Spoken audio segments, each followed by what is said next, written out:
Carcassona, un relato de Lord Dunsany. Narrado por Sara Mendoza. En una carta de un amigo a quien nunca he visto, uno de los que leen mis libros, aparecía esta línea. En cuanto a él, nunca vino a Carcassona. Ignoro el origen de la cita, pero me inspiró a escribir este cuento sobre ella.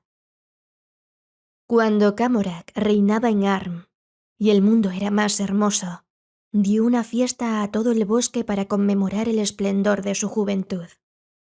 Dicen que su casa en Arm era inmensa y elevada, y su techo estaba pintado de azul, y cuando caía la tarde, los hombres se subían por escaleras y encendían los centenares de velas que colgaban de sutiles cadenas.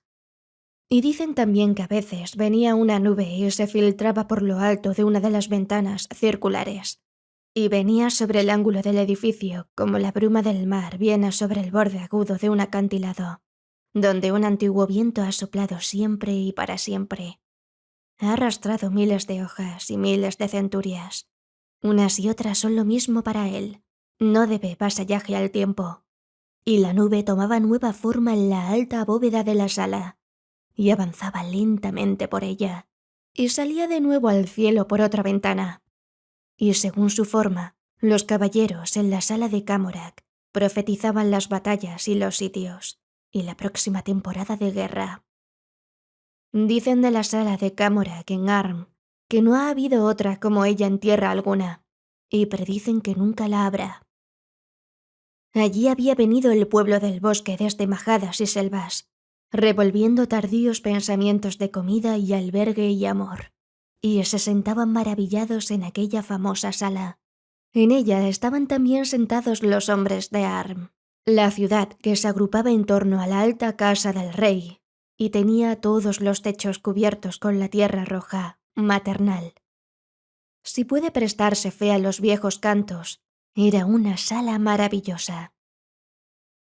Muchos de los que estaban allí sentados la habrían visto solo desde lejos, una forma clara en el paisaje, algo menor que una montaña. Ahora contemplaban a lo largo del muro las armas de los hombres de Camorac, sobre las cuales habían ya hecho cantos los tañedores de laúd. En ellos describían el escudo de Camorac, que se había agitado en tantas batallas, y los filos agudos pero mellados de su espada. Allí estaban las armas de Gadriol el Leal, y Norm y Azoric, de la espada de granizo, Eriel el Salvaje, Yarol y Zanga de Esk. Sus armas colgaban igualmente todo a lo largo de la sala, a una altura que un hombre pudiera alcanzarlas.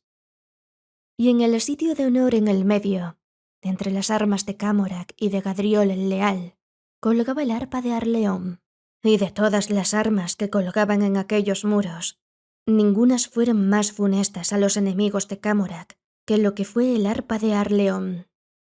Porque para un hombre que marcha a pie contra una plaza fuerte, es agradable ciertamente el chirrido y el traqueteo de alguna temerosa máquina de guerra que sus compañeros de armas están manejando detrás, de la cual pasan suspirando sobre su cabeza pesadas rocas que van a caer entre los enemigos. Y agradables son para un guerrero en el agitado combate las rápidas órdenes de su rey, y una alegría para él los vítores distintos de sus compañeros, súbitamente exaltados en una de las alternativas de la guerra. Todo esto y más era el arpa para los hombres de Camorac, porque no solo excitaba a sus guerreros, sino que muchas veces Arleón del arpa hubo de producir un espantoso salvaje entre las huestes contrarias, clamando súbitamente una profecía arrebatada, mientras sus manos recorrían las rugientes cuerdas. Además, nunca fue declarada guerra alguna hasta que Camorac y sus hombres hubiesen escuchado largamente el arpa y estuviesen exaltados con la música y locos contra la paz. Una vez, Arleón, con motivo de una rima, había movido guerra a Estrabón, y un mal rey fue derribado, y se ganó honor y gloria.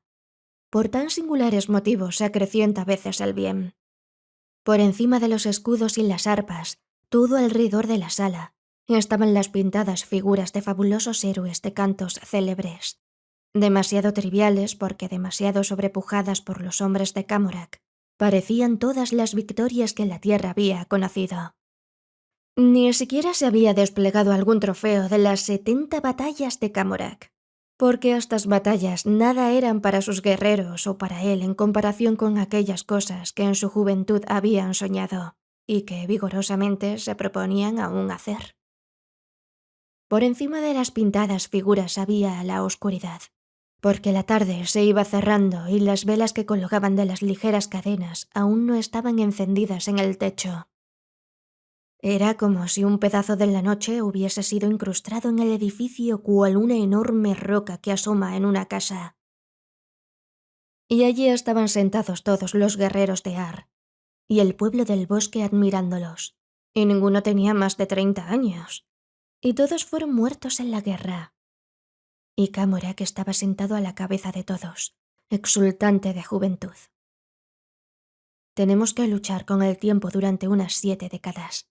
Y es un antagonista débil y flojo en las 3 primeras partidas. Encontrábase presente en esta fiesta un adivino, uno que conocía las figuras del hado y que se sentaba entre el pueblo del bosque. Y no tenía sitio de honor porque Camorac y sus hombres no tenían miedo al hado. Y cuando hubieron comido la carne y los huesos fueron echados a un lado. El rey se levantó de su asiento y, después de beber vino, en la gloria de su juventud, y con todos sus caballeros en torno suyo, llamó al adivino diciendo: «Profetiza». Y el adivino se levantó, acariciando su barba gris, y habló cautelosamente.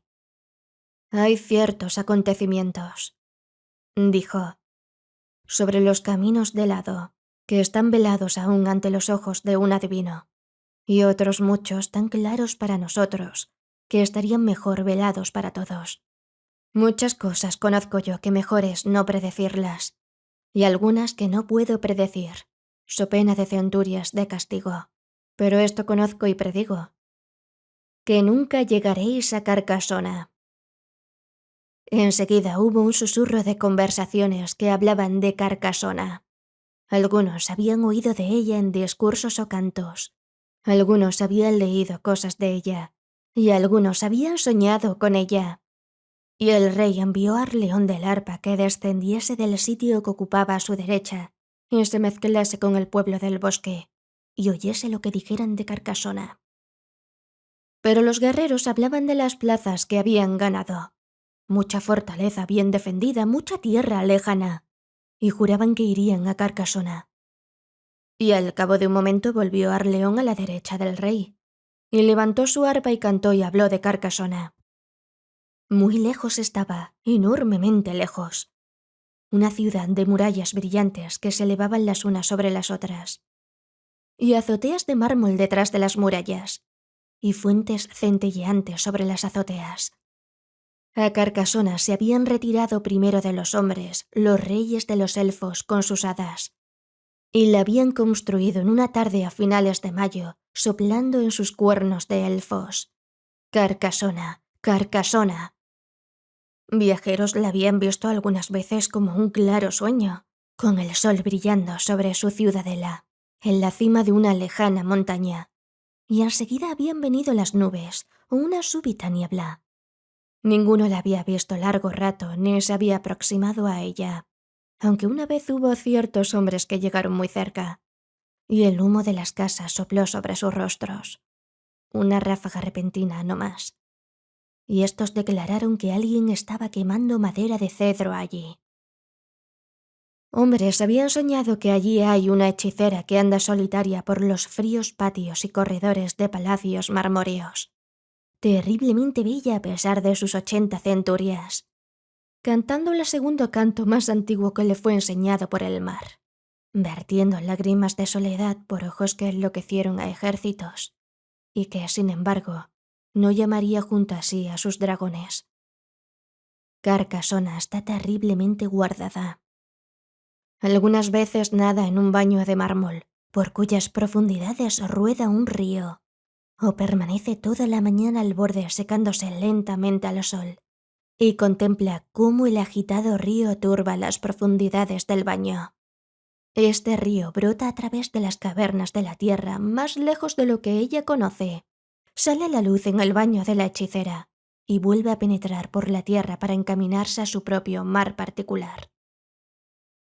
En otoño desciende a veces crecido y ceñudo con la nieve que en la primavera ha derretido en montañas inimaginadas. O pasan bellamente arbustos con flores marchitas de montaña.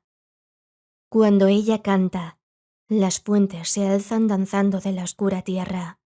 Cuando se peina sus cabellos, dicen que hay tempestades en el mar. Cuando está enojada, los lobos se ponen bravos y todos descienden a sus cubiles. Cuando está triste, el mar está triste. Y ambos están tristes eternamente. Carcassona, Carcassona. Esta ciudad es la más bella de las maravillas de la mañana. El sol rompe en alaridos cuando la contempla. Por Carcassona, la tarde llora cuando la tarde muere. Y Arleón dijo cuántos peligros divinos había en derredor de la ciudad. Y cómo el camino era desconocido, y que era una aventura caballeresca. Entonces, todos los caballeros se levantaron y cantaron el esplendor de la aventura. Y Camorac juró por los dioses que habían construido a Arm, y por el honor de sus guerreros que, vivo o muerto, habría de llegar a Carcassona.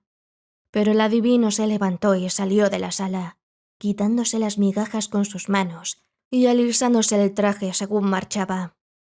Entonces Camorac dijo: «Hay muchas cosas que planear y consejos que tomar y provisiones que reunir. ¿Qué día partiremos?» Y todos los guerreros respondieron gritando: «Ahora». Y Camorac sonrió, porque solo había querido probarlos. De los muros tomaron entonces sus armas Silcorix, Celeron, Asloth, Wol el del hacha, Uenoth, el quebrantador de la paz, Golwood, padre de la guerra, Tarion, Lurth, el del grito de guerra, y otros muchos. Pocos se imaginaban las arañas que estaban sentadas en aquella sala ruidosa, el solaz ininterrumpido que iban pronto a disfrutar.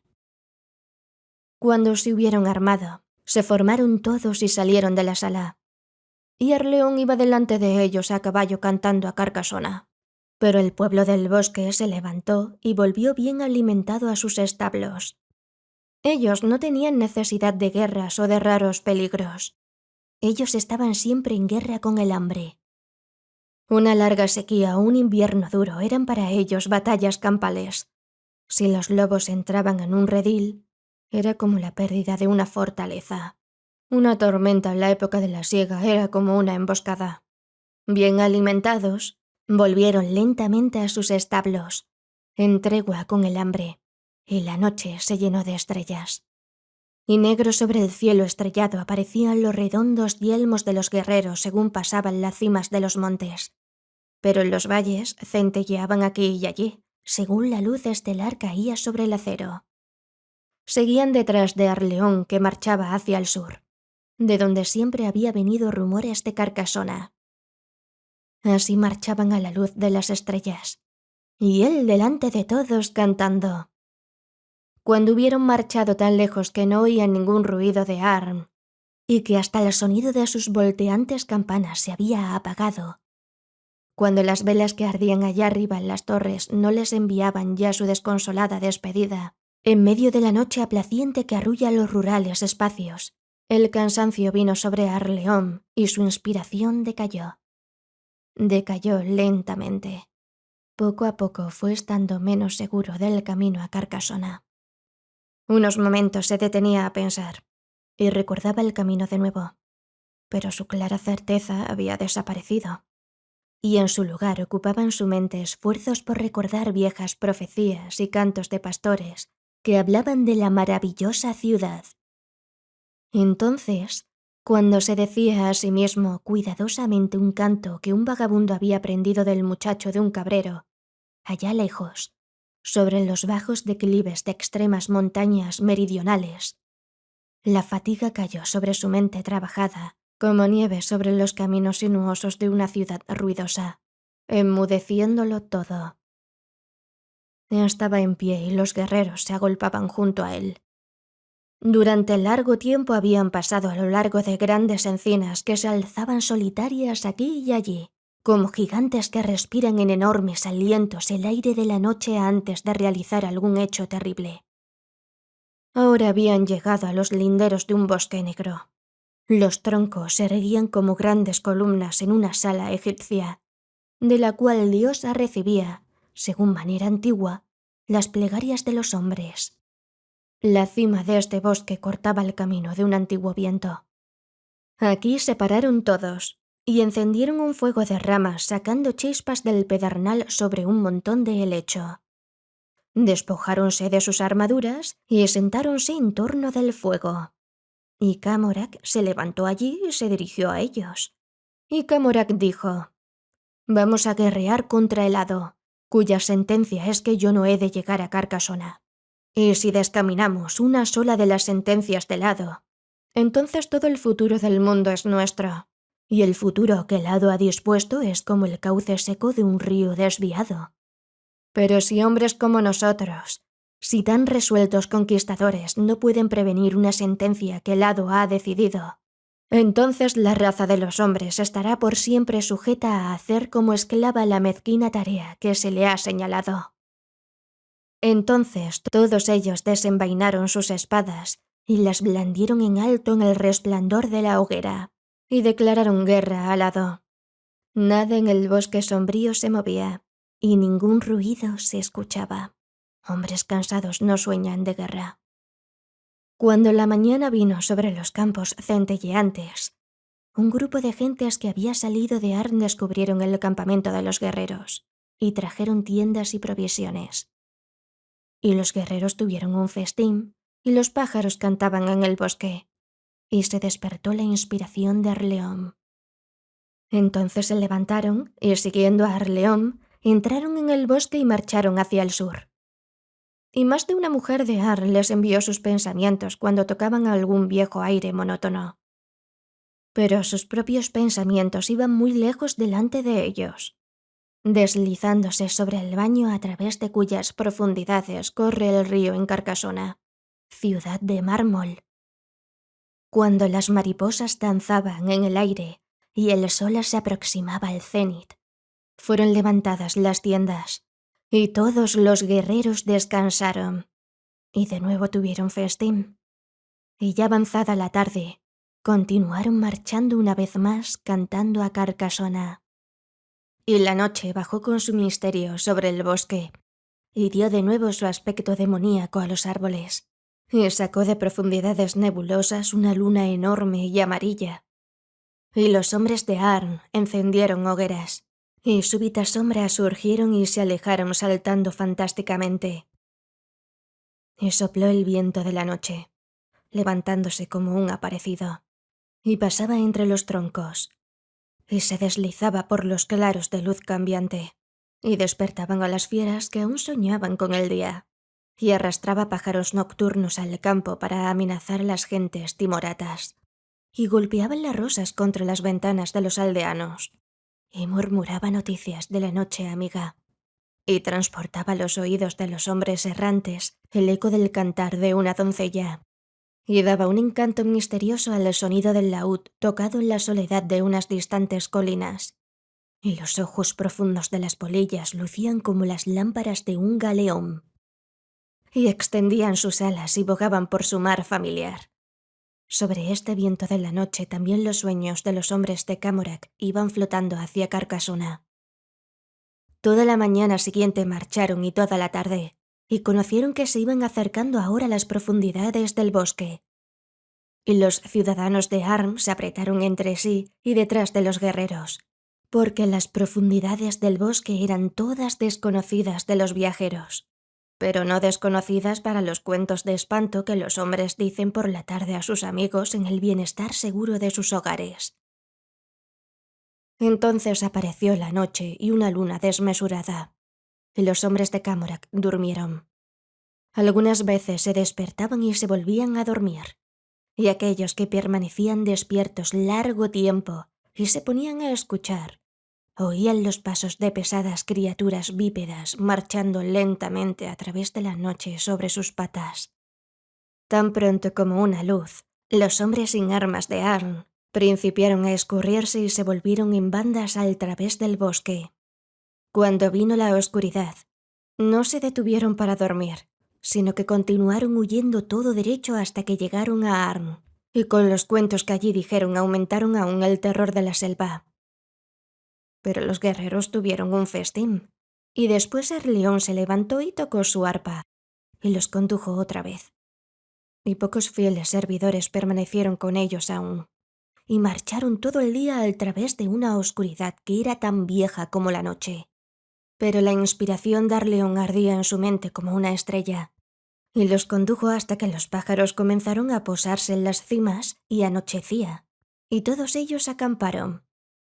Tenían ahora solo una tienda que les habían dejado, y junto a ella encendieron una hoguera, y Camorac puso un centinela con la espada desnuda, justamente detrás del resplandor del fuego. Algunos de los guerreros dormían en el pabellón, y otros alrededor de él. Cuando vino la aurora, algo terrible había matado al centinela y se lo había comido. Pero el esplendor de los rumores de Carcasona y el decreto del hado que nunca llegarían a ella, y la inspiración de Arleón y su arpa, todo incitaba a los guerreros, y marcharon todo el día más y más adentro en la selva. Una vez vieron un dragón que había cogido un oso y estaba jugando con él, dejándole correr un corto trecho y alcanzándolo con una zarpa. Por fin vinieron a un claro en la selva a punto de anochecer. Un perfume de flores ascendía de él como una niebla, y cada gota de rocío interpretaba el cielo en sí misma. Era la hora en la que el crepúsculo besa la tierra. Era la hora en que viene una significación a las cosas sin sentido, y los árboles superan en majestad la pompa de los monarcas. Y las tímidas criaturas salen a hurtadillas en busca de alimento, y los animales de rapiña sueñan aún inconscientemente, y la tierra exhala un suspiro. Y es de noche. En medio del vasto claro, los guerreros de Camorac acamparon, y se alegraron viendo aparecer de nuevo las estrellas, una tras otra. Esta noche comieron las últimas provisiones y durmieron sin que los molestasen las alimañas rapaces que pueblan la oscuridad de la selva. Al día siguiente, algunos de los guerreros cazaron ciervos, y otros permanecieron en los juncos de un lago vecino, y dispararon flechas contra las aves acuáticas. Mataron un ciervo y algunos gansos, y varias cercetas. Aquí continuaron los aventureros respirando el aire salvaje que las ciudades no conocen. Durante el día cazaban y encendían hogueras por la noche, y cantaban y tenían festines, y se olvidaban de Carcasona. Los terribles habitantes de las tinieblas nunca los molestaban. La carne de venado era abundante, y toda clase de aves acuáticas. Gustaban de la caza por el día, y por la noche de sus cantos favoritos. Así fueron pasando un día y otro, y así una y otra semana. El tiempo arrojó sobre este campamento un puñado de mediodías, las lunas de oro y plata que van consumiendo el año. El otoño y el invierno pasaron, y la primavera apareció. Los guerreros continuaban allí en sus cacerías y sus banquetes. Una noche de primavera se hallaban en un banquete alrededor del fuego, y cantaban cuentos de caza, y las blandas polillas salían de la oscuridad y paseaban sus colores por la luz del fuego, y volvían grises a la oscuridad otra vez, y el viento de la noche era frío sobre los cuellos de los guerreros, y la hoguera del campamento era cálida en sus rostros, y un silencio se había establecido entre ellos detrás de algún canto. Y Arleón se alzó repentinamente, acordándose de Carcasona, y su mano se deslizó sobre las cuerdas del arpa, despertando las más profundas, como el ruido de gentes ágiles que están danzando sobre el bronce. Y la música se iba a perder entre el propio silencio de la noche. Y la voz de Arleón se levantó. Cuando hay sangre en el baño, ella conoce que hay guerra en las montañas y anhela oír el grito del combate que lanzan hombres de sangre real. Y súbitamente todos gritaron: «¡Carcasona!». Y con esta palabra su pereza desapareció como desaparece un sueño de un soñador despertado por un grito. Y pronto principió la gran marcha que ya no tuvo vacilaciones ni titubeos. Llegaron a convertirse en un proverbio de la marcha errante, y nació una leyenda de hombres extraños, desconsolados. Las gentes hablaban de ellos a la caída de la noche, cuando el fuego ardía vivamente y la lluvia caía de los aleros. Y cuando el viento era fuerte, los niños pequeños creían llenos de miedo que los hombres que nunca descansarían pasaban haciendo ruido. Se referían cuentos extraños de hombres en vieja armadura gris que avanzaban por las cimas de los collados y que jamás pedían albergue. Y las madres decían a sus hijos, impacientes de permanecer en casa, que los grises errabundos habían sentido en otro tiempo la misma impaciencia, y ahora no tenían esperanza de descanso, y eran arrastrados con la lluvia cuando el viento se enfurecía. Pero los errabundos se sentían excitados en sus marchas continuas por la esperanza de llegar a Carcassona, y más tarde por la cólera contra el hado. Y últimamente continuaban marchando porque parecía mejor continuar marchando que pensar. Y un día llegaron a una región montuosa, con una leyenda en ella que solo 3 valles más allá se podía ver, en ciertos claros, Carcassona. Aunque estaban cansados y eran pocos, y se hallaban gastados por los años, que todos les habían traído guerras, lanzáronse al instante, conducidos siempre por la inspiración de Arleón, ya decaído por la edad, aunque seguía tocando música con su vieja arpa. Todo el día fueron descendiendo al primer valle, y durante 2 días subieron, y llegaron a la ciudad que no puede ser tomada en guerra, debajo de la cima de la montaña, y sus puertas fueron cerradas contra ellos, y no había camino alrededor. A derecha e izquierda había precipicios escarpados en todo lo que alcanzaba la vista o decía la leyenda, y el paso se hallaba a través de la ciudad. Por esto Camorac formó a los guerreros que le quedaban en línea de batalla para sostener su última guerra, y avanzaron sobre los huesos calcinados de antiguos ejércitos sin enterrar. Ningún centinela los desafió en la puerta, ninguna flecha voló de torre alguna de guerra. Un ciudadano trepó solo a la cumbre de la montaña, y los demás se escondieron en lugares abrigados, porque en la cumbre de la montaña, abierta en la roca, había una profunda caverna en forma de taza, y en esa caverna ardían suavemente hogueras. Pero si alguien arrojaba un guijarro a las hogueras, como uno de estos ciudadanos tenía costumbre de hacer cuando los enemigos se acercaban, la montaña lanzaba rocas intermitentes durante 3 días, y las rocas caían llameantes sobre toda la ciudad y todos sus alrededores. Y precisamente cuando los hombres de Camorac empezaron a golpear la puerta para derribarla, oyeron un estallido en la montaña, y una gran roca cayó detrás de ellos y se precipitó rodando al valle. Las 2 siguientes cayeron frente a ellos sobre los techos de hierro de la ciudad. Justamente cuando entraban en la ciudad, una roca los encontró apiñados en una calle estrecha y aplastó a 2 de ellos. La montaña humeaba y parecía palpitar. A cada palpitación, una roca se hundía en las calles o botaba sobre los pesados techos de hierro, y el humo salía lentamente, lentamente. Cuando a través de las largas calles desiertas de la ciudad llegaron a la puerta cerrada del Fim, solo 50 quedaban. Cuando hubieron conseguido derribar la puerta, no había más que 10 vivos. Otros 3 fueron muertos cuando iban subiendo la cuesta, y 2 cuando pasaban cerca de la terrible caverna. El hado permitió que el resto avanzase algún trecho bajando la montaña por el otro lado, y entonces les tomó 3 de ellos. Solo Camorac y Arleón habían quedado vivos, y la noche descendió sobre el valle a lo cual habían venido, y estaba iluminada por los resplandores de la fatal montaña, y los 2 hicieron duelo de sus camaradas durante toda la noche. Pero cuando vino la mañana se acordaron de su guerra contra el hado y su vieja resolución de llegar a Carcassona. La voz de Arleón se alzó en un canto vibrante y arrancó música de su vieja arpa y se puso en pie y marchó hacia el sur como había hecho años y años. Y detrás de él iba Camorac. Y cuando al fin subieron desde el último valle y se pararon sobre la cima del collado en la luz dorada de la tarde, sus ojos envejecidos vieron solo millas de selva y los pájaros que se retiraban a sus nidos. Sus barbas estaban blancas y habían viajado muy lejos y con muchos trabajos.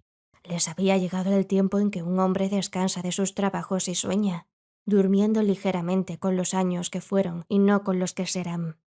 Largo tiempo miraron hacia el sur, y el sol se puso sobre los remotos bosques, y las luciérnagas encendieron sus lámparas, y la inspiración de Arleón se alzó y huyó para siempre, para alegrar acaso los sueños de hombres más jóvenes. Y Arleón dijo: «Mi rey, no conozco ya el camino de Carcasona». Y Camorac sonrió como sonríen los ancianos, con poco motivo de alegría, y dijo: «Los años van pasando por nosotros como grandes pájaros ahuyentados de alguna antigua ciénaga gris por la fatalidad, el destino y los designios de Dios. Y puede muy bien ser que contra estos no haya guerrero que sirva, y que el hado nos haya vencido, y que nuestro afán haya fracasado». Y después de esto se quedaron en silencio. Entonces desenvainaron sus espadas, y uno junto al otro bajaron a la selva, buscando aún a Carcasona. Yo imagino que no fueron muy lejos, porque había mortales pantanos en aquel bosque, y tinieblas más tenaces que las noches, y bestias terribles acostumbradas a sus caminos.